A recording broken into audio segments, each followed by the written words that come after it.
বৃহস্পতিবারকে লক্ষ্মীবার বলা হয়ে থাকে, কারণ এই দিন দেবী লক্ষ্মীকে বিশেষভাবে পূজা অর্চনা করা হয়। তাই এই বৃহস্পতিবার দিন মা লক্ষ্মীকে এই সব জিনিস ভুল করেও নিবেদন করতে নেই।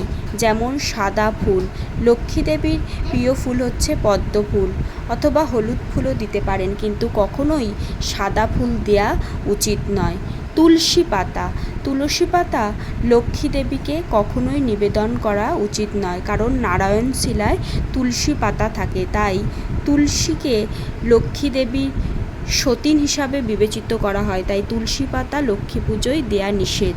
লোহার জিনিস বৃহস্পতিবার কখনোই দিতে নেই। বেসন জাতীয় খাবার অর্থাৎ বেসনের লাড্ডু লক্ষ্মী পুজোয় দিতে নেই। তেতো খাবার বা কোনো কড়া গন্ধযুক্ত বস্তু ইত্যাদি দিতে নেই।